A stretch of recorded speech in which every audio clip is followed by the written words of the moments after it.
Dopo 2 ergastoli si apre un varco per le attenuanti generiche per il fidanzato reo confesso dell'omicidio di Lorena 40. Duplice omicidio di Gaetano e Salvatore La Placa, indagate 3 persone, in corso perquisizioni dei carabinieri. La CGIL incontra i giovani per creare insieme un manifesto che guardi al loro futuro. Attesa per la manifestazione di protesta per la carenza idrica che si terrà domani. La Polizia Provinciale contro l'abbandono di rifiuti è inaugurata la Rotonda Maestri del Lavoro. Investitura di 5 nuovi accademici onorari in Sicilia, uno è il cardiochirurgo Giovanni Ruvolo. Antologica alle fabbriche chiaramontane in omaggio a Franco Fasulo, la soddisfazione di Enzo Alessi per il lavoro della biblioteca di Raffadali. La Fondazione Marrone ha ricordato Giacomo Matteotti ed è stato presentato il 22° congresso internazionale del Panathlon in programma ad Agrigento.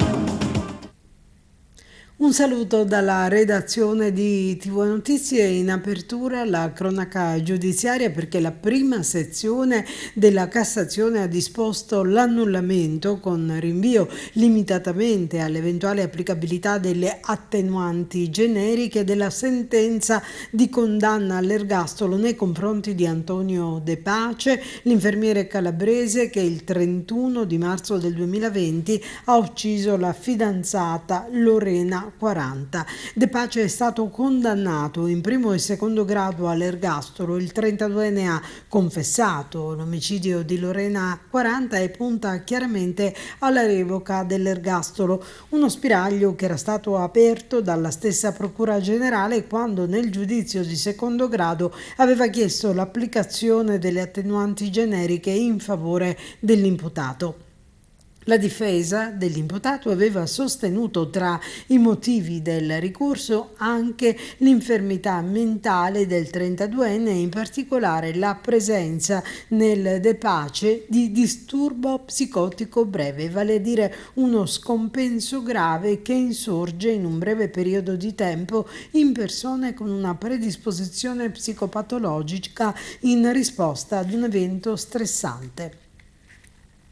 E ancora giudiziaria svolta nelle indagini sul duplice omicidio di Gaetano e Salvatore La Placa, padre e figlio uccisi nel 92 nelle campagne di San Biagio Platani. La Procura di Agrigento, con un fascicolo di inchiesta coordinato dal procuratore aggiunto Salvatore Vella, ha iscritto nel registro degli indagati 3 persone. Si tratta di Luigi Costanza, di 77 anni, di Aragona, Carmela La Placa 56 e Rosalba La Placa 67, nipote e figlia della vittima di San Biagio Platani. La procura ha altresì disposto delle perquisizioni che i carabinieri stanno eseguendo tra Comitini, Santo Stefano di Quisquina e San Biagio Platani. Insieme per il manifesto delle giovani siciliane e dei giovani siciliani. La CGIL ieri ha proprio incontrato i giovani. Sentiamo di cosa hanno discusso dalla voce dei protagonisti. Dare un incontro oggi con i giovani da parte della CGIL, dove sta venendo fuori un dibattito sulle tante emergenze che purtroppo i giovani stanno attraversando. La CGIL ritiene che il riscatto di questa terra debba partire dai giovani, perché sono quelli che più di tutti pagano un costo altissimo, spesso alla mala politica, al malaffare, alla noncuranza, alla mancanza dei servizi, alla mancanza del lavoro. Quindi oggi ad Agrigento il forum dei giovani siciliani per gridare il proprio sdegno e la propria rabbia. La CGIL parte da questo confronto per ribadire ancora una volta l'esigenza della raccolta delle firme per promuovere 4 referendum abrogativi su cui già abbiamo raccolto in Italia 300.000 firme. Ad Agrigento abbiamo già coperto una decina di comuni. Nei prossimi giorni, nelle prossime settimane saremo presenti anche non solo in tutte le camere del lavoro del nostro territorio, ma anche nelle piazze principali delle del paese, per dire che il Jobs Act ha creato dei danni e dei guasti indicibili alla serenità delle famiglie, alla stabilità e alla sicurezza nel luogo di lavoro. Non può essere tollerabile che ci siano contratti di lavoro di pochi giorni, di settimane, e poi magari il governo Meloni si vanta che l'occupazione cresce, un'occupazione povera, gente che lavora oggi non riesce più a sopravvivere e addirittura i dati Istat ti dicono che pur lavorando si è poveri. Ecco, noi vogliamo partire dalla raccolta firme e sicuramente dalla partecipazione degli italiani ai referendum che stiamo mettendo in campo, proprio per dare dignità al lavoro, sicurezza nei luoghi di lavoro e prospettiva di serenità delle famiglie, ma soprattutto dei nostri giovani. Beh, oggi siamo dove dobbiamo essere, perché pensare al futuro del paese senza pensare a come dare veramente, come dire, gambe a quei diritti costituzionali, a partire dal diritto allo studio, passando per il diritto ad un lavoro di qualità e poi ovviamente proseguendo, perché senza un lavoro di qualità e senza un lavoro stabile non c'è nemmeno il presupposto poi per una pensione che abbia questi requisiti. Noi vogliamo che i giovani del nostro paese abbiano la possibilità di scegliere se rimanere nel loro territorio o se andare altrove, e che soprattutto ci sia una circolarità di intelligenze, di energie, perché il fatto che si debba lasciare il proprio territorio per cercare un lavoro, a volte nemmeno diciamo stabile, altrove è una sconfitta che rischiamo di pagare duramente come paese, perché se non si investe nei giovani non c'è crescita e non c'è futuro. Serve un'idea di paese, serve dare quei diritti che nella nostra Costituzione sono stati ben evidenziati e per i quali la CGIL è in campo anche con il suo percorso di referendum, proprio per dare dignità e libertà al lavoro di tutte e di tutti. Oggi la CGIL è qui ad Agrigento per discutere sulle problematiche dei giovani e sta emergendo un interessante dibattito, tra cui un ragazzo ha evidenziato anche la mancanza dell'acqua ad Agrigento, che viene assimilata a un paese africano. Oggi siamo qui insieme alle giovani e giovani siciliani che hanno costituito il forum e hanno prodotto un documento, un manifesto, e hanno messo là tutti i temi e le criticità che tutta la Sicilia, a partire da Agrigento, vivono. L'acqua è uno di questi, i servizi essenziali sono uno di questo, l'accesso al mercato del lavoro, le residenze universitarie, la condizione abitativa, il futuro delle nostre giovani e soprattutto il futuro della nostra isola. Ecco, sta emergendo, ed è già da un anno che affrontiamo questo percorso insieme alla giovani e giovani siciliani, sta emergendo un movimento giovanile che rivendica i propri diritti e chiede di mettere al centro della politica, soprattutto della politica siciliana, che appare veramente distante quando non si pone al centro il tema del futuro dei giovani e di chi vivrà quest'isola, che sempre di più abbandonano o sempre più per necessità che per scelta. Parliamo di questo incontro con i vertici della CGIL che stanno facendo i giovani. Oggi come Nunzi Parti siamo qui per partecipare a questo incontro, che è la presentazione del manifesto delle giovani e delle giovani siciliane, scritto da una rete di associazioni di realtà che si battono contro l'immigrazione forzata dalla Sicilia, quello che è probabilmente il più grande problema che affligge la nostra terra non solo da oggi ma da decenni in realtà, perché causa ed effetto tutta una serie di altri effetti a cascata, perché l'emigrazione porta allo spopolamento di aree a cui si taglia per la sanità, per la scuola, per le infrastrutture, per tutti i servizi di base e non, che impediscono poi alle nostre aree di potersi sviluppare, di poter crescere. Questo si vede in particolar modo nelle aree marginali, nelle aree interne o in generale in tutte quelle che sono le zone periferiche della nostra Sicilia.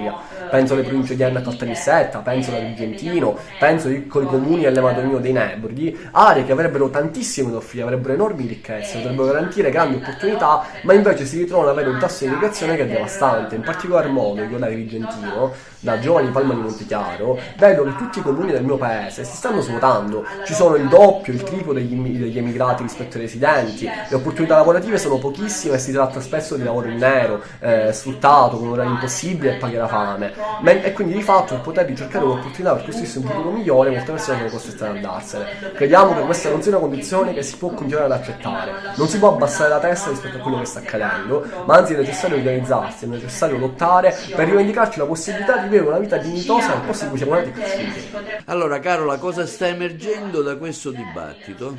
Molto semplicemente credo che stiano emergendo tutti quei piccoli grandi problemi che caratterizzano il contesto della nostra terra. Ad esempio in questo momento sento parlare la ragazza che appunto sta elencando tutti i problemi relativi all'ambiente, come poco fa abbiamo parlato dei problemi relativi alle infrastrutture della nostra terra. Sicuramente questo ci dovrebbe portare a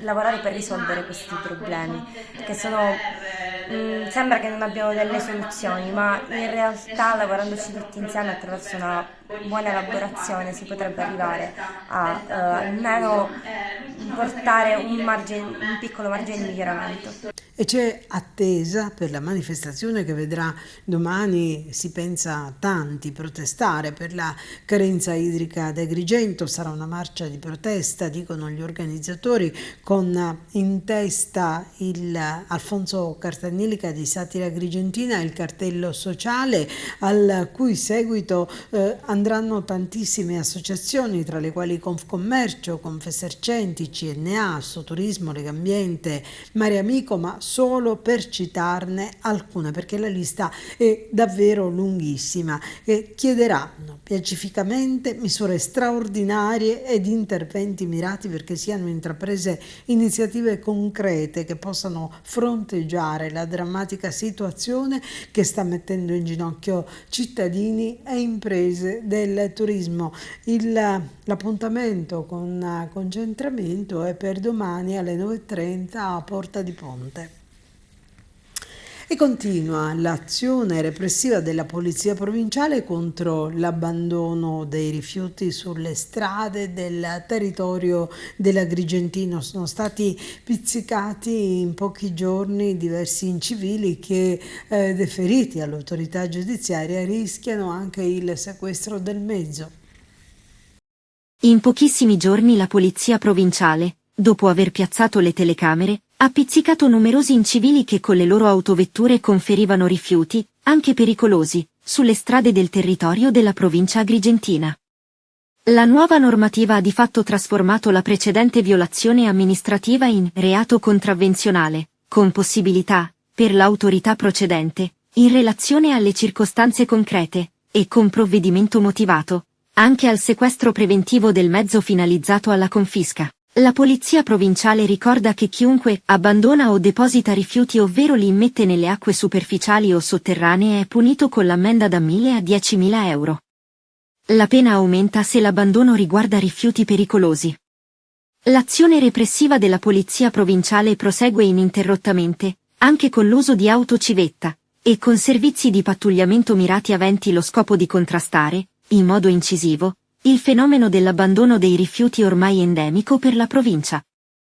E sul finanziamento ottenuto dal Comune di Siculiana per il progetto finanziato proprio con i fondi di sviluppo e coesione per la circonvallazione di Siculiana Marina, è intervenuto il sindaco Zambito affermando che sarà un'opera che rivoluzionerà la viabilità del borgo marinaro, permettendo un accesso alla spiaggia alternativo a quello attuale, unitamente anche ad una zona pedonale nel centro storico della frazione marittima. La strada, che si configura come via di fuga, conclude Zambito, rappresenta un elemento fondamentale per lo sviluppo turistico del nostro borgo. Ed è stata inaugurata stamane la Rotonda dei Maestri del Lavoro, è sita in contrada Cannatello e permette l'incontro di diverse strade, la via Magellano, la Cavalleri Magazzeni, la via Farag, la via Lago Pergusa, un'iniziativa che è stata voluta dalla Federazione Maestri del Lavoro. Per noi c'era Arturo Cantella. Presidente, oggi la Federazione Maestri del Lavoro d'Italia intitola questa rotonda, voi l'avete pulita, l'avete sistemata, un po' come è stato fatto alcuni anni fa a Porto Empedocle. È una presenza importante anche per chi arriva ad Agrigento a vedere questo manifesto, questa intitolazione alla vostra associazione. Dando questo, devo dire, grazie all'amministrazione comunale, perché l'intitolazione toponomastica di questa rotonda sta a significare che viene riconosciuto il valore morale di volontariato, di collaborazione a tutta la Federazione dei Maestri del Lavoro e al Consolato di Agrigento, che è molto impegnato nel campo di avviamento al lavoro, di orientamento, di cultura di sicurezza, della cultura del lavoro nel mondo scolastico, dove quest'anno abbiamo incontrato 1845 ragazzi. Siamo orgogliosi, lo facciamo, ripeto, a titolo di volontariato. Questo per noi è un riconoscimento e vogliamo dare anche un contributo ecologico, mantenendo con decoro e pulizia questa rotonda che ci è stata affidata anche sotto l'aspetto della pulizia, non solo dal punto di vista toponomastico. È bella per quello che significano i maestri del lavoro, è importante che i luoghi della toponomastica siano intitolati a qualcosa che sia significativo per la comunità. Ecco, io credo che proprio per Agrigento l'artigianato, il saper fare, il lavoro sia alla base anche del successo turistico che sta finalmente cominciando ad arridere a questa nostra bella provincia. Considerate sempre che oltre alla bellezza, cosa si diceva una volta, il turista viene, guarda i tempi e va via. Ecco, magari invece se il turista si ferma perché oltre alla bellezza trova dei valori anche di artigianato, di pasticceria, valori culinari, i valori del saper fare, ecco. Allora il turismo fa un passo in avanti, diventa turismo di qualità. E per trovare anche l'acqua, prefetto? Naturalmente sì, è chiaro, ogni festeggiamento in un periodo di crisi viene segnato dal pensiero della crisi e dalla domanda inevitabile su quella che è. È chiaro che però dobbiamo avere la capacità di fare più cose in una volta, altrimenti non saremmo qua. Quindi oggi inauguriamo questa bella rotonda, fra mezz'ora ci torneremo a occupare dell'acqua. L'amministrazione comunale ha dato ai maestri del lavoro questa intitolazione toponomastica con l'impegno anche di renderla pulita. Ne parliamo con il sindaco e con l'assessore al ramo. L'amministrazione comunale ha dato la possibilità ai maestri del lavoro di poter adottare questa aiuola, renderla decorosa e si trova peraltro al centro di un nodo importante, specialmente nella stagione estiva qui da noi. Che dire, lusingato anche di essere stato invitato assieme al mio assessore, perché l'impegno dei cittadini, quindi non tanto come associazione ma come cittadini che hanno preso a cuore il territorio e l'ambiente, il rispetto all'ambiente, è fondamentale. Noi anche come amministrazione abbiamo contribuito, abbiamo regalato anche un ulivo a loro per poter rendere ancora più bella, più elegante e più verde questa aiuola. Penso che questo esempio vada seguito anche da tutti noi agricoli. Assessore, una sua valutazione, il suo impegno anche per cercare di abbellire la città, in una città che purtroppo spesso ci sono parecchie criticità. Ma le criticità ci sono e quando i maestri del lavoro ci hanno proposto di adottare questa aiuola, questa rotonda, questo pezzo di territorio, per noi è stato un invito a nozze, perché avevamo già attenzionato per la estrema pericolosità di questo incrocio, già avevamo allo studio proprio la risoluzione di qualche problema. Qualcuno ci ha perso la vita in questo incrocio, quindi rimettere un ulivo come il sindaco ha fatto stamattina è segno di rinascita, è segno di nuova vita. I maestri del lavoro hanno catalizzato ancora una volta l'attenzione su un pezzo di territorio particolare. L'amministrazione è sempre vicina a queste cose e favorirà. Nei prossimi giorni credo che daremo qualche anteprima, diciamo, di soluzioni che stiamo adottando su questo posto. Il Niccolò Gallo contribuisce con il buffet a questa manifestazione dei maestri del lavoro? Si conclude oggi una collaborazione per questo anno scolastico molto intensa e fruttuosa tra la nostra scuola, l'Istituto Niccolò Gallo e i maestri del lavoro. Abbiamo svolto tantissime iniziative finalizzate all'orientamento dei ragazzi, alla conoscenza del mondo del lavoro, quelle che possono essere le sollecitazioni del territorio in tal senso, e oggi i nostri ragazzi sono protagonisti in un evento organizzato dai maestri del lavoro e che ha una grande valenza per per il nostro territorio e per la nostra città. Ne siamo ben lieti, è stato veramente un anno molto proficuo e il coinvolgimento dei ragazzi ne è una testimonianza. Hanno acquisito quelle necessarie competenze per essere pronti ad affrontare le situazioni anche le necessità del territorio. E c'è stato un crollo di calcinacci al liceo Empedocle di Agrigento ed è stato per questo effettuato un sopralluogo da parte dei tecnici del Libero Consorzio. Si è concluso questa mattina il sopralluogo del personale dell'ufficio tecnico del Libero Consorzio Comunale di Agrigento, guidato dall'ingegnere Michelangelo Di Carlo, disposto a seguito del crollo di calcinacci avvenuto dal prospetto del liceo classico Empedocle del capoluogo e finiti sui marciapiedi sottostanti. Il distacco dei calcinacci si era verificato ieri mattina senza danni a persone o cose e le lezioni questa mattina sono proseguite regolarmente. I tecnici dell'amministrazione del Libero Consorzio, al termine del sopralluogo effettuato con l'impresa che dovrà effettuare gli interventi, hanno controllato la situazione nel dettaglio e deciso per il tipo di lavori da eseguire, lavori che inizieranno già lunedì prossimo. Già ieri, nell'immediatezza del fatto, erano intervenuti i vigili del fuoco che con l'ausilio di un'autoscala avevano fatto cadere le restanti parti di intonaco a rischio crollo mentre la protezione civile provinciale del Libero Consorzio ha transennato l'area.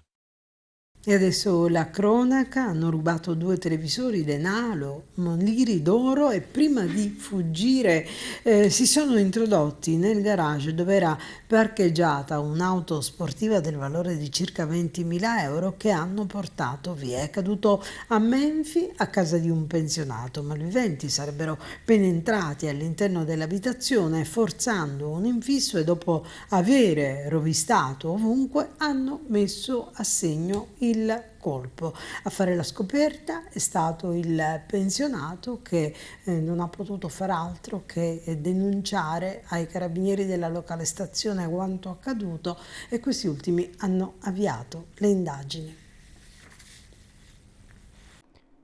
Un latitante cieco con i documenti di un polacco morto e una donna della stessa nazionalità sorpresi con 3,5 kg di cocaina nascosti dentro il sistema di areazione di un furgone.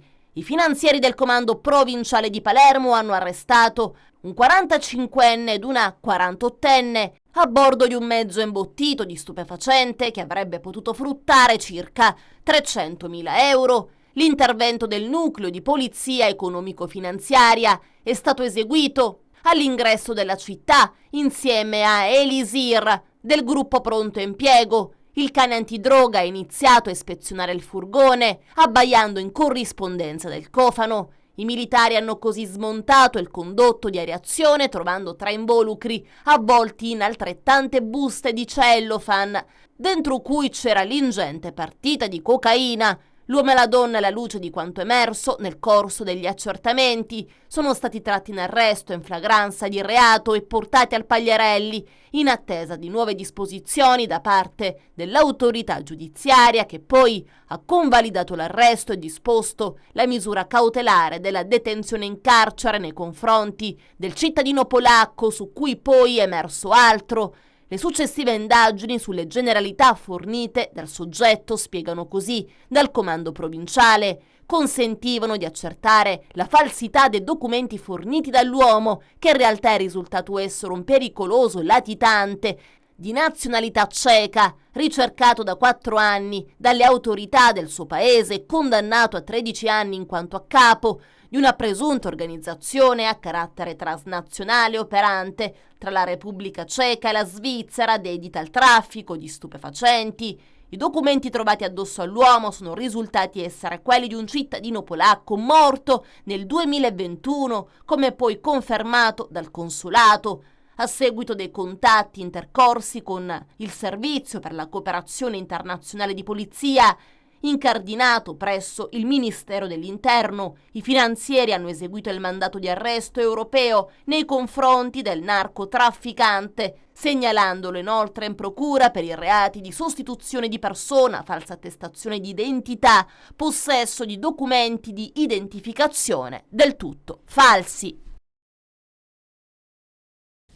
Adesso parliamo dell'investitura di 5 nuovi accademici onorari di Sicilia, tra questi c'è il cardiochirurgo Giovanni Ruvolo. Lunedì 3 giugno alle ore 11:30 al Teatro Politeama di Palermo sarà celebrata l'investitura di questi nuovi accademici onorari dal presidente professore Tommaso Romano e da tutto il direttivo dell'Accademia di Sicilia. Saranno la dottoressa Teresa Cucinotta, già prefetto di Palermo, per l'impegno istituzionale e la promozione della legalità, il generale Maurizio Angelo Scardino per l'impegno istituzionale profuso nel comando dell'esercito in Sicilia, il dottore Roberto La Barbera per la medicina e la ricerca scientifica nel campo nefrologico, il professore Giovanni Ruvolo per la scienza, la ricerca e la medicina cardiovascolare, il professore Tanino Bonifacio per la prestigiosa attività di critica e promozione dell'arte, il maestro Eleazar Sanchez, accademico effettivo per l'arte della musica. Ieri presso le fabbriche chiaramontane c'è stato un tributo al grande artista agrigentino scomparso Franco Fasulo, una mostra antologica sul tema Il luogo della visione. Onorevole Pumiglia, oggi si inaugura qui alle fabbriche chiaramontane una mostra di un pittore agrigentino, Franco Fasulo, che purtroppo ci ha lasciato prematuramente. Dal momento in cui sono arrivato qui per aprire questo spazio della Fondazione Orestiadi, le fabbriche, mi è stato chiesto un impegno, o meglio di condividere un impegno che era già stato preso da tante persone, a cominciare dalle strutture della valle, di onorare la memoria di Franco Fasulo. Anzi, l'impegno era quello di organizzare una mostra mentre era in vita, ma comunque di mantenere questo impegno anche dopo la sua morte, perché significava dar senso alla produzione e onorare la memoria di uno dei maggiori artisti di questa città, di un artista che si era identificato con Agrigento, che aveva tratto ispirazione dai colori, dai suoni, dalle sensazioni che questa città gli dava, anche quando lui non viveva stabilmente in questa. Non fu mai un apolide Franco Fasulo, fu un uomo profondamente legato al mare di questa terra, ai suoni di questa terra, ai colori di questa terra. Oggi manteniamo questo impegno con una mostra curata dal professore Frazzetto, che è uno dei più grandi critici presenti nella nostra terra, una mostra che è antologica, che fa vedere ai visitatori un periodo vasto della produzione artistica di Fasulo, dalle sue opere sulle barche, sulle navi come quella che abbiamo alle spalle, alle altre che rappresentano un'evoluzione del suo pensiero e del suo stile estetico. Con questa mostra le fabbriche, la Fondazione Orestiadi conferma il suo graduale radicamento in questa città, cioè dire, noi siamo orientati, l'ho detto altre volte, lo ribadisco, a mettere in rilievo le cose interessanti dal punto di vista pittorico, musicale, artistico, dell'arte contemporanea in genere, che esistono, che vengono da questa terra, e insieme confrontarle, miscelarle per così dire, con le proposte che vengono da fuori. In questo modo io credo che si faccia fino in fondo la nostra attività di centro culturale nel centro della città, che fa un'offerta e che proseguirà nel tempo anche oltre. Oggi alle fabbriche chiaramontane una mostra di Fasulo, un agrigentino prematuramente scomparso, si potranno ammirare le sue opere.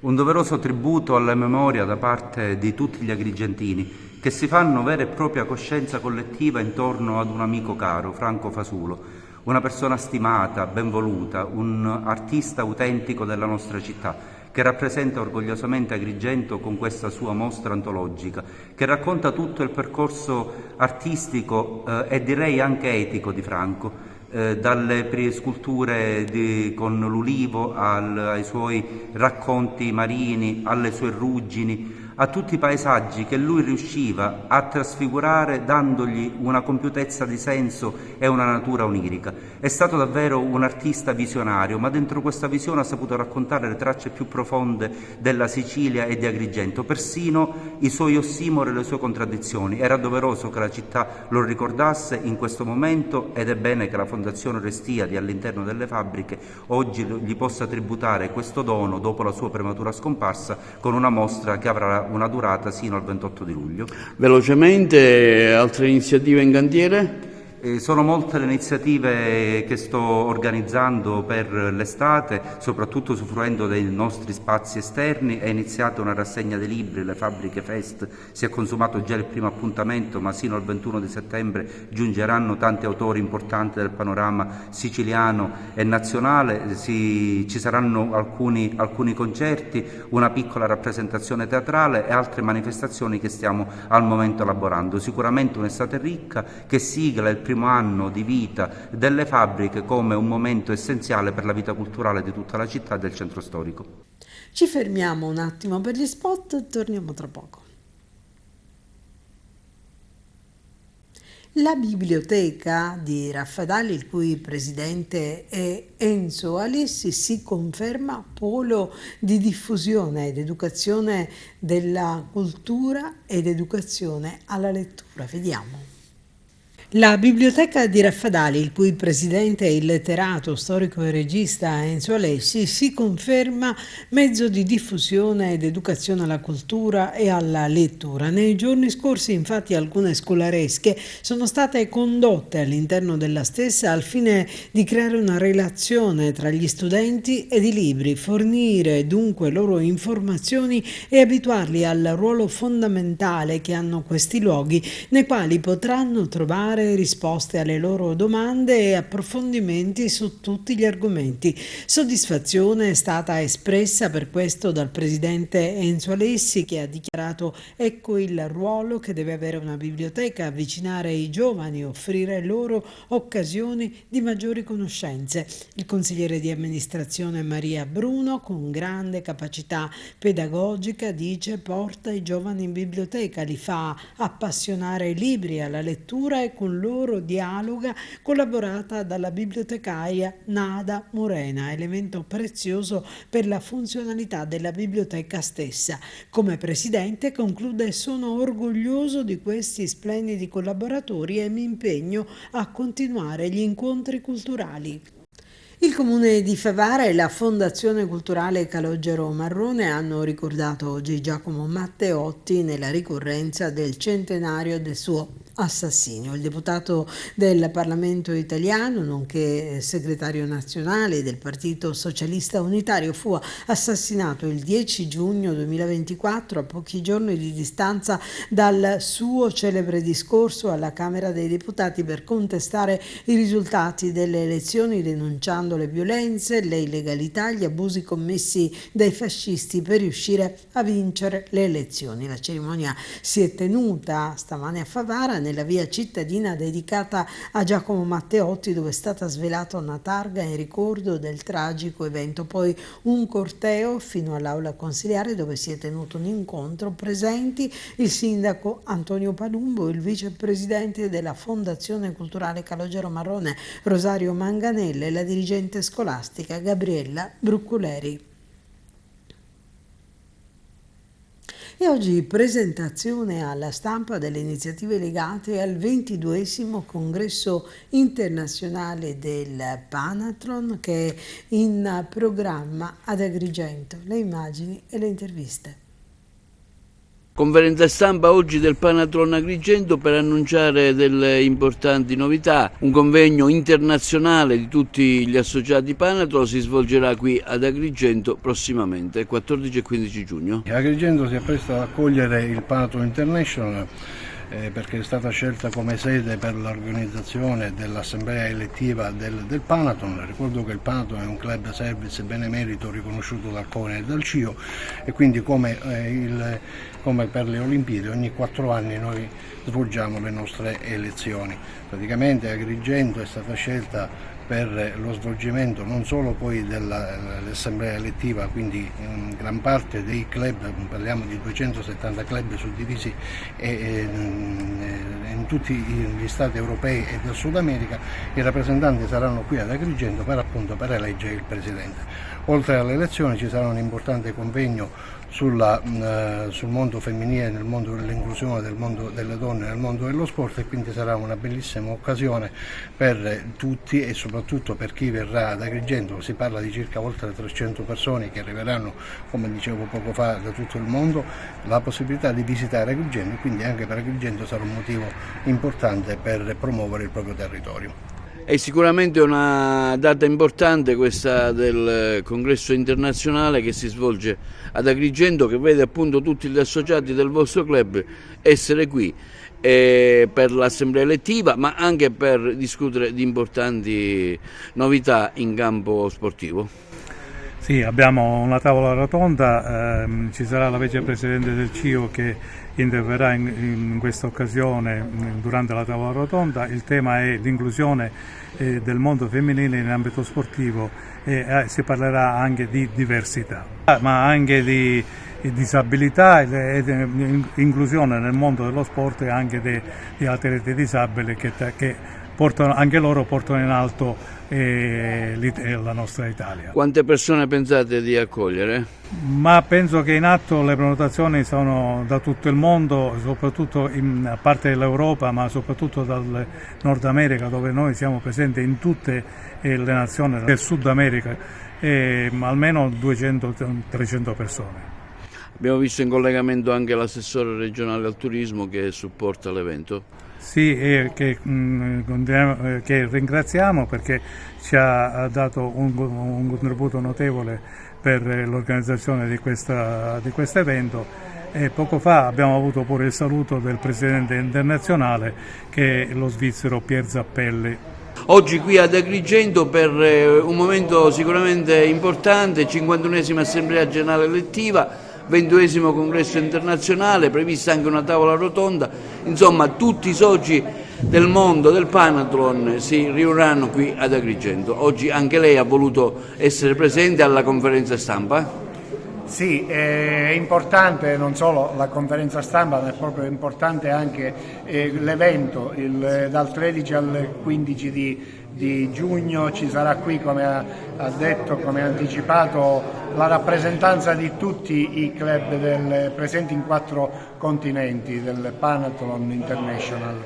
È un evento importante che si inquadra anche nel periodo importantissimo della città di Agrigento, la città della cultura 2025. È stato organizzato qui in questa splendida location, dove accoglieremo, grazie al lavoro immane del club di Agrigento e dei collaboratori, di tutti coloro i quali hanno voluto darci l'opportunità di passare questi 3 giorni, tra l'altro non solo con un impegno elettivo che sarà celebrato nella mattinata del sabato 15, ma anche con un convegno molto importante che parla di sport al femminile, di inclusione, di disabilità, e quindi di tutto ciò che il mondo dello sport ha bisogno ancora oggi, e forse più oggi di prima, di mettere in evidenza per promuovere il giusto modo di vivere lo sport. Il Panathon nella sua mission ha il fair play. Fair play, già lo dice la parola stessa, il concetto di fair play è purtroppo oggi a volte molto poco seguito, ma voglio anche testimoniare che nell'ambito del Panathon esistono delle carte che noi promuoviamo presso le scuole, presso le società sportive, in particolare la carta dei diritti del ragazzo nello sport, la carta dei doveri del genitore nello sport, oltre appunto alla carta del fair play, che il nostro mantra. E oggi stiamo presentando insieme al Panathlon, e l'amministrazione è felice di sostenere questo genere di attività. Si celebrerà un evento che si svolge ogni 4 anni, un appuntamento che eleggerà appunto il presidente internazionale del Panathlon. Il Panathlon, che è un club service a livello internazionale, quindi riconosciuto dal CONI, che pratica la divulgazione dello sport, il fair play, quindi la crescita nell'ambito sportivo dai giovani ai meno giovani, quindi diciamo che è un elemento importante all'interno dello sport, perché fanno un'attività davvero encomiabile, quindi siamo orgogliosi di celebrare questo prossimo congresso il 14 e il 15 giugno qui ad Agrigento, dove verranno appunto tantissime persone da tutte le parti del mondo, quindi grazie al Panathlon e grazie anche all'assessorato regionale al turismo che ha voluto sostenere questa iniziativa. Le città della Sicilia non sono a misura di bambino, con Ragusa, Palermo e Catania in fondo alla classifica dei capoluoghi italiani, e nemmeno di giovani con Messina e Caltanissetta, tra i centri meno attrezzati del paese. Quanto agli anziani, la stessa Messina insieme a Trapani e Agrigento si piazza nelle ultime posizioni in Italia.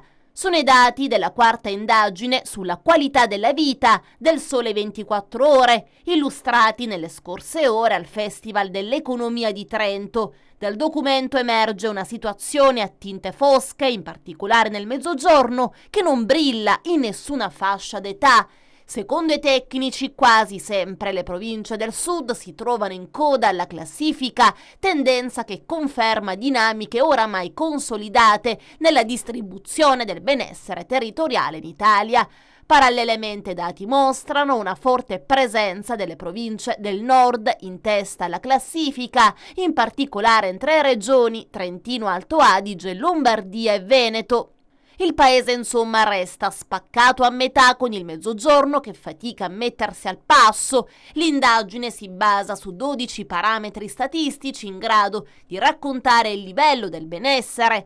Per i bambini si tratta di spazio abitativo, numero di pediatri, competenza numerica, competenza alfabetica, edifici scolastici con la palestra, i giardini scolastici, verde attrezzato, partecipazione allo sport, spesa sociale e delitti a danno di minori. L'ultimo criterio inserito in ordine di tempo è il numero di progetti per i bambini finanziati con i fondi del PNRR. Le cose in Sicilia però non vanno bene, come detto. Ragusa, Palermo e Catania sono tra le peggiori città in Italia, rispettivamente alla 104esima, 105esima e 106esima posizione su 107, l'ultima è occupata da Crotone. Anche le altre città però sono nella parte bassa della classifica: Caltanissetta 100esima, Siracusa 101esima, Trapani 102, vanno poco meglio Enna, Messina e Agrigento 91esima, 92esima e 96esima. Tutte le città perdono posizioni rispetto al 2023, fanno eccezione Trapani più 4, Agrigento più 7, stabile Caltanissetta. Per quanto riguarda i giovani, i criteri su cui si è basata l'indagine sono numero di residenti, quoziente di nuzialità, etica media al parto, canone di locazione, laureati, disoccupazione giovanile, bar e discoteche, concerti, aree sportive, amministratori comunali under 40. Gli indicatori introdotti quest'anno sono le trasformazioni in contratti a tempo indeterminato, i rapporti di lavoro in essere e l'imprenditorialità under 35. Anche in questa classifica la Sicilia purtroppo non registra risultati brillanti. Enna 81, Agrigento 82, Trapani 84, Ragusa 85, Siracusa 88esima. Anche in questo caso quasi tutti i capoluoghi perdono posizioni rispetto allo scorso anno. Fanno eccezione Catania e Agrigento, che ne guadagnano 8 e Palermo 4. Resta al suo posto Trapani. Se bambini e giovani piangono, gli anziani siciliani non ridono. I criteri su cui è calcolata la classifica sono speranza di vita, consumo di farmaci per malattie croniche, consumo di farmaci per depressione, posti letto nelle RSA, numero di geriatri, numero di infermieri. Anche in questo caso ci sono 2 nuovi indicatori: utenti dei servizi sociali comunali e partecipazione civile degli over 50. La città peggiore in Sicilia è Messina al 106° posto su 107, mentre Trapani al 101°. Vanno poco meglio Palermo e Caltanissetta, Agrigento 99. Sempre nella parte bassa della classifica troviamo poi Siracusa 89°, Catania 81°, Ragusa 76°. La città migliore per gli anziani risulterebbe essere Enna alla 64° posizione. Il capoluogo più alto d'Italia guadagna 4 punti rispetto alla classifica precedente, come Siracusa 12, Palermo 2. Il crollo peggiore è quello di Catania, che perde ben 40 posizioni rispetto al 2023. E siamo in chiusura, vi ricordiamo che nell'ambito delle conversazioni letterarie organizzate dal Centro Pasolini, oggi pomeriggio alle ore 18 presso le fabbriche chiaramontane è in programma la presentazione del libro Mais Rosso Viaggio in Messico di Francesco Forgione. Ci fermiamo qui, vi ringraziamo per averci seguito, vi ricordiamo la nostra informazione che potete seguire con il telegiornale sul 93 alle 15, alle 20 alle 9 del mattino e poi ancora sul 268 delle Smart TV in tutta Italia e ovunque nel mondo sul sito www.televideoagrigento.tv. Appuntamento alle prossime edizioni.